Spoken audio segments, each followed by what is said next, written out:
This is Nightly Business Report with Sue Herrera and Bill Griffin. When bad actors try to use our site, we will block them. If we don't find scalable solutions to the problems we're now seeing, we lose our business. Facebook and Twitter executives on Capitol Hill facing criticism about election meddling and threats of legislative action. And ramping up production. A leading German automaker is opening a plant in South Carolina, even amid rising trade tensions. Rent or buy? It's an age-old debate in housing, but the answer may be as clear now as it is surprising. Those stories and more tonight on Nightly Business Report for Wednesday, September 5th. Good evening, everyone, and welcome. I'm Tyler Matheson. Sue is on assignment this evening, and Bill has the evening off. Well, the tech sector fell sharply today, and the action wasn't just on Wall Street, but also on Capitol Hill. And that is where we begin tonight. Executives from Facebook and Twitter spent the day testifying in front of lawmakers on what they're doing to protect their platforms from spewing misleading information and foreign election interference. Both said their companies are better prepared for this election cycle, but some members of Congress appeared skeptical, and noticeably absent was one of the biggest of the big, Google. Julia Borston is covering the story for us tonight from Capitol Hill, where the news is still evolving. Julia, give us a rundown. Well, Tyler, it's been a busy day for Facebook and Twitter here on Capitol Hill. The day ending here at the House Rayburn office building, but it all started this morning at the Senate Intelligence Committee's hearing, where Facebook's COO Sheryl Sandberg and Twitter's CEO Jack Dorsey both testified before the Senate Intelligence Committee about their work to prevent election interference. They said they're collaborating with each other as well as with government agencies and cybersecurity companies to make sure they're doing everything they can with both new technology and employees to prevent interference with the upcoming midterm elections. To be clear, we are more determined than our opponents, and we will keep fighting. When bad actors try to use our site, we will block them. When content violates our policies, we will take it down.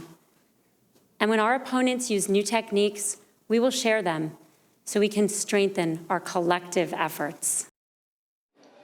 Jack Dorsey in the hot seat a second time before the House Energy and Commerce Committee here at the Rayburn office building. That hearing dragging on for over 4 hours as he was pressed about how Twitter moderates content and decides which users to block. Now, Twitter shares dipped over the course of the day as Dorsey made it clear that he is investing to clean up all of the issues on the platform, no matter the short-term cost to the company. Our singular objective as a company right now is to increase the health of public conversation. And we realize that that will come at short-term cost. We realize that we will be removing accounts. We realize that it doesn't necessarily go into a formula where I think there's a perception that we're not going to act because we want as much activity as possible.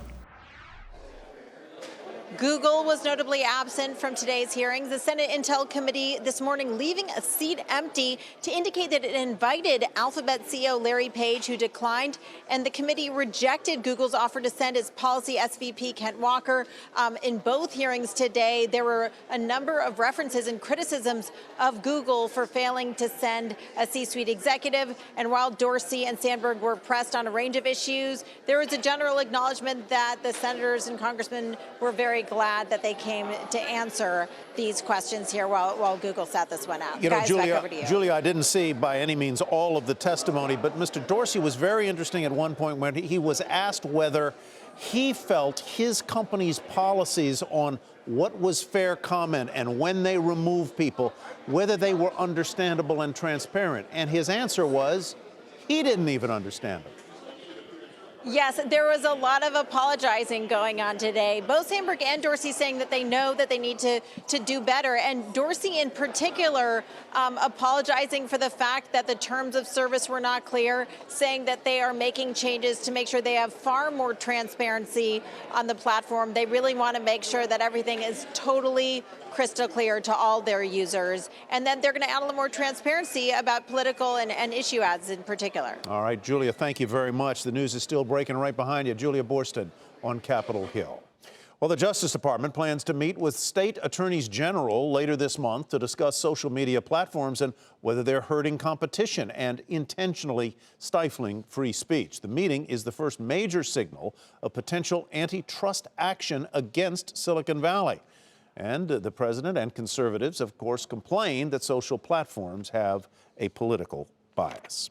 Well, a sharp decline in the tech sector pushed the NASDAQ back below 8,000. That capped broader gains in the market. The Dow Jones Industrial Average was up just a little bit, 22 points to 25,974. NASDAQ, though, fell more than 1%, or 96 points. The S&P was down 8, about 0.25%. And in this market, there's no denying that tech stocks play a dominant role. But will investor appetite for the sector continue? Michael Santoli takes a look. How much tech is too much? The stock market has rarely been as dominated by big technology stocks as it is now. The sector makes up 26% of the S&P 500, higher than at any time except the months surrounding the internet bubble peak in the year 2000. And today, the tech sector doesn't even include Amazon and Netflix, two stocks in the consumer discretionary segment. If those two were counted as tech stocks, the way most investors view them, the sector would represent more than 30% of the S&P. Now, there's no set threshold that says one sector has become too bloated relative to the broad market, but history has shown that the highest weighted industry group often sets up investors for disappointing long-term returns. This happened with tech back in 2000 and with financial stocks, which peaked at close to 20% of the S&P in 2007 and still have not fully recovered. The concentration in tech today has helped to prompt the overseers of the Standard & Poor's indexes to redistribute companies among three sectors this month. A new communications services group will include the existing telecom stocks, such as AT&T and Verizon, traditional media companies now in consumer discretionary, such as Walt Disney, and digital media leaders currently in tech, including Alphabet and Facebook. This will cosmetically slim down the tech sector toward a 20% index weighting, but it will make 3 of the 11 sectors acutely dependent on stocks we now think of as tech bellwethers. Of course, the fundamental reasons that tech is so popular and valuable are well understood. All industries are being transformed by software and the internet, and today's economy has fostered the creation of several huge, fast-growing companies of a scale and profitability rarely witnessed in past eras. Now, no one knows exactly how much tech is excessive in an index or portfolio when nearly every company is a tech company to some degree. Still, the industry is not immune to the standard economic limits, the principles of stock valuation, or the pressures of tighter government regulation. Eventually, even the best businesses and industries become too expensive or too widely loved. The tricky part is figuring out when those points have been reached. For Nightly Business Report, I'm Mike Santoli. Let's turn now to Daniel Flax to talk more about tech and what he sees ahead for the sector, such as it is. He's a senior tech analyst at Neuberger Berman. Mr. Flax, welcome. Good to have you back with us. You just heard Mike Santoli talk about how S&P is rejiggering the sectors so that these companies aren't quite so dominant. But no matter how you slice the bologna, it's still bologna. These tech companies are really the major drivers in the stock market today.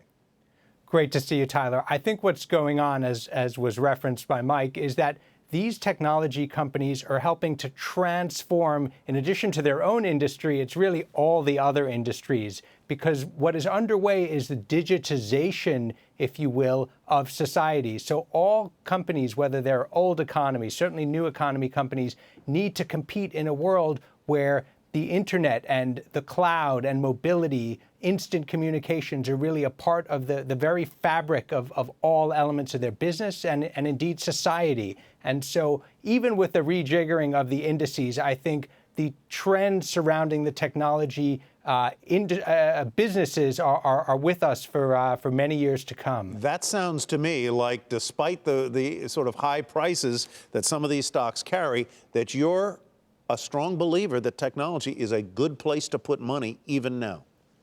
Even with some of the strong moves that we've seen. So, for example, if you take a company like Microsoft, they're continuing to generate significant free cash flow, and they're growing in newer areas like the cloud. So, for example, their Azure platform. If you look at another company like Cisco, which is an older technology company, but like Microsoft, it is transforming itself. Cisco is moving towards more software, more services. We think there's tremendous growth potential for them in areas like security. And so even with concerns around growth, and I appreciate that some of the stocks have certainly moved higher, we still see attractive growth prospects for some of the names. I guess in light of the hearings on Capitol Hill today, one of the reasons that some of the social media stocks sold off and some of the technology stocks sold off was a concern that the government might be in a regulating mood. Do you think that that is a risk, either regulatory or maybe antitrust moves against some of these companies? Is that a risk to some of these firms? I think it is a risk, certainly in terms of regulation. And if it were to proceed towards an antitrust case, that would clearly be a risk. I think on the regulatory front, technology in many ways is maturing like all of the other industries we have out there. Food and beverage, healthcare. And so as these companies have more and more of an impact on society, they do need to be regulated. I think what's important is that it is being discussed openly by both the companies, certainly the Congress, and I think from society's standpoint, users are beginning to appreciate some of the risks, some of the issues that you find on these platforms. Right. And so there's still utility, but regulation, I think, will be a part of the story. Daniel Flax, thank you again, as always. Appreciate your insights. Daniel is with Neuberger Berman. Meantime, the president of the Federal Reserve Bank of St. Louis is making the case for no more interest rate increases. James Bullard said the financial markets may be signaling that monetary policy is growing too tight, citing inflation expectations that are still below the Fed's target level. Most expect the Fed to hike rates 2 more times this year and maybe as many as 3 times next.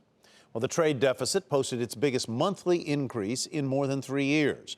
A strong domestic economy pushed imports to a record, while slowing global growth softened U.S. exports. The shortfall widened by 9.5% from June to July, bringing the deficit for the first 7 months of the year to its largest in a decade. Well, President Trump today said trade talks with Canada are coming along. Discussions between the two countries resumed today after ending last Friday with no agreement. And this afternoon, Canada's foreign minister echoed the president's sentiments. The goal for Canada from the outset has been to get a good deal for Canada. That's the objective that we are focused on. We really believe that a deal that works for Canada, that works for the U.S., that works for Mexico is possible. That has been our conviction from the start. Investors are watching developments closely because Canada is one of our biggest trading partners. Well, time to take a look at some of today's upgrades and downgrades. Let's start with Deutsche Bank, starting coverage of Caterpillar with a buy rating. The analyst there expects Caterpillar's revenue to increase as mining and oil companies look to renew aging equipment. The price target at the big cat, $177 a share. And Caterpillar shares rose more than 1.5% to $140.59. Barclays telling clients to buy shares of Walmart. The analyst started coverage of the stock with an overweight rating. The firm predicts that Walmart's sales growth will outperform its peers. The price target, $110. Walmart shares rose 1% to $96.62. UBS lowering its price target on General Electric now to $13 a share. The analyst cites pricing pressures and share losses in the power market. The firm maintains its neutral rating on the stock. GE shares fell a fraction to $12.56. Anthem upgraded to overweight from equal weight at Morgan Stanley. The analyst says merger activity in the sector and drug pricing reform could result in accelerated profit growth. The price target now $368. Anthem shares rose more than 1% to $267.85. Still ahead, a German automaker's big surprising bet. In the midst of President Trump's trade dispute with foreign automakers, Mercedes-Benz is expanding an auto plant in South Carolina. I'm Phil LeBeau, just outside of Charleston. That story coming up on Nightly Business Report.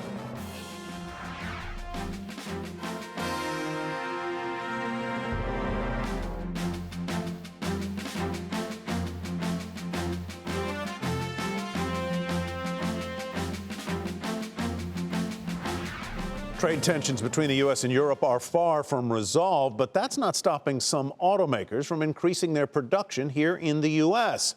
The latest, Mercedes-Benz, which is opening a final assembly plant for its popular Sprinter brand of vans in South Carolina. Phil LeBeau reports tonight from Ladston. Mercedes is in hiring mode, adding 400 workers in South Carolina to build Sprinter vans for U.S. customers. Right now, Mercedes builds these vans in Germany and ships them to the U.S. to be put back together and sold. That process helps Mercedes avoid a 25% tax on imported vans, but it's also inefficient and time-consuming. We decided to go to here because it's much more efficient, because the lead time is shortened from 6 months to some weeks. And that's something that is really very, very good for our customers, because they can order what they would like to have, and we can deliver on a very short-term notice. Those customers include Amazon, ordering 20,000 Sprinters for its growing delivery network. The commercial van business may not be huge, but Mercedes has found a niche, growing sales by 75% since 2011. When you look at the applications of the future of mobility, that sweet spot between personal and mass transit, the Sprinter is uniquely slated to take care of those needs and really take advantage of that market niche. Mercedes decided to expand this plant long before President Trump was elected and started threatening European automakers with hefty tariffs. While new proposed taxes on imported vehicles and their components are unlikely to have a huge impact on this Sprinter plant, Mercedes executives are well aware of the trade dispute, and they're hoping it can be resolved by eliminating all auto tariffs. Our position is, as a company, and I can speak for my business, as you already mentioned, we believe in free tariffs. We are in a global world, and therefore we believe in free tariffs. A growing auto plant in a state capitalizing on foreign automakers looking to expand their footprints in the United States. Phil LeBeau, Nightly Business Report, Ladston, South Carolina. The FBI reportedly investigating American Express, and that is where we begin tonight's market focus. According to the Wall Street Journal, the probe is focused on whether the credit card company's foreign exchange division misrepresented pricing to clients to attract new business. The investigation is said to be in its very early stages. American Express shares down 1% at 105.68. Well, the curtain may be closing on the legal drama between CBS and its controlling shareholder National Amusements. Less than a month before the two companies are set to go to trial, the Wall Street Journal reported that CBS has entered into settlement talks with National Amusements over who will win control over CBS. A potential settlement may leave National Amusements with voting control as long as it agrees to stop pushing for a merger between CBS and Viacom. Shares of CBS up a fraction at $52.95. GameStop reportedly working to sell itself to a private equity firm. According to Deal Reporter, the video game retailer is working with formal advisors to get a deal done. GameStop shares popped 15% on the news to $16.26. And the Wall Street Journal also said two major healthcare deals are close to being cleared. It reported that the Department of Justice could approve CVS's acquisition of Aetna and Cigna's buy of Express Scripts within the next few weeks. The government may push CVS and Aetna to sell off some assets tied to Medicare before it approves the mergers. Shares of Aetna, CVS, Express Scripts were higher. Cigna shares, meanwhile, down on the day. Well, the heart of the U.S. energy industry dodged a bullet. The storm churning through the Gulf of Mexico turned out to be weaker than expected. And that sent the price of domestic crude lower in trading today, as you see there, down $1.15. But as Jackie DeAngelis reports from Gulfport, Mississippi, the storm season isn't over just yet.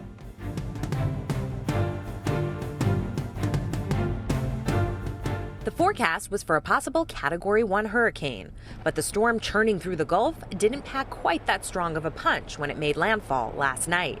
Still, it hit parts of Alabama with strong winds, rain, and storm surges that caused some disruption. Here in Gulfport, Mississippi, hit hard by Katrina in 2005, the governor declared a state of emergency yesterday. Make sure that you have a plan. The lopsided storm missed this particular area, but it was agreed all around it's better to be safe rather than sorry. But the phenomenon happens every year, hurricane season. And after Harvey and the damage left in its wake, the energy industry was worried about Gordon. In preparation for this storm, evacuations and shutdowns of oil production facilities shuttered about 9% of the production capacity. And with nearly 50% of the nation's refining capacity located in the Gulf Coast as well, there were concerns about gasoline. Ahead of Gordon, oil prices spiked up past $70 a barrel, but fell after the storm didn't cause any severe damage. The Gulf did have a shutdown of the platforms, which means they weren't producing oil, but that's kind of a wash right now, because as we weren't exporting oil, we weren't importing it either, because of all those shipping lanes were shut down due to the storm. Still, hurricane season runs from early June through late November. So while Big Oil dodged a bullet with Gordon, it's not over till it's over. For Nightly Business Report, I'm Jackie DeAngelis, Gulfport, Mississippi. Coming up, to rent or buy a home? That's the question for house hunters today.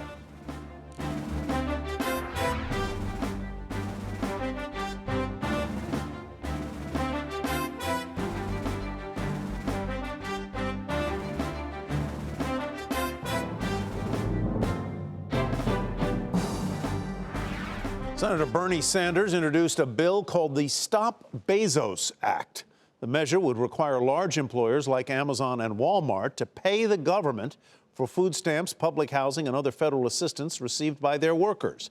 The proposed legislation comes one day after Amazon reached $1 trillion in market value.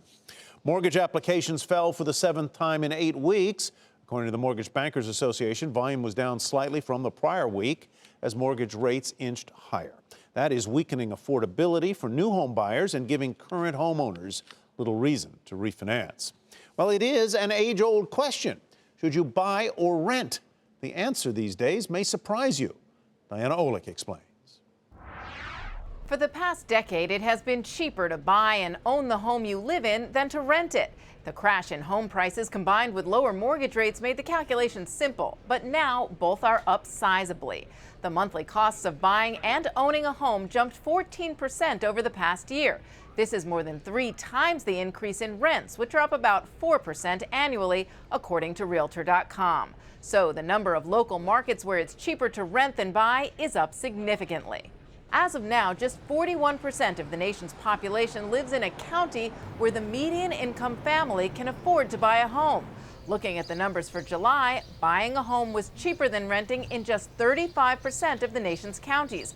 Compare that to 44% just a year ago. Housing is an early cycle sector. Interest rates are low, incomes start to grow. So in an early cycle environment, you can buy. But in a later cycle, interest rates go up, home prices go up, it's harder to buy.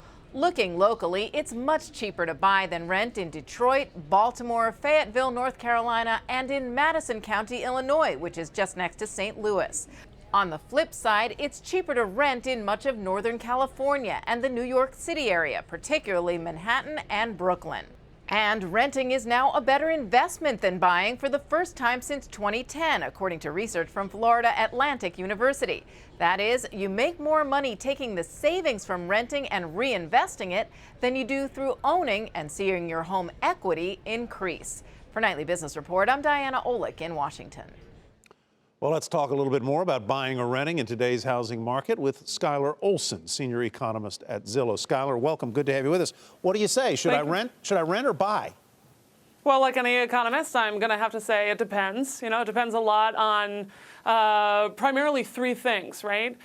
You personally, it depends greatly on how long you're going to stay in that property, whether or not that financial decision pays off. We have an intuition that if you're going to be there a short period of time, rent, of course, very, very long period of time, buy, of course, right? But where that trade-off is, nationally, we still estimate that balancing turning point is still under 3 years, right? So that's, in terms of that personal decision, matters a lot how good your credit is, because as we've mentioned before, the mortgage rate makes a big, big difference in terms of how expensive it is to own that home.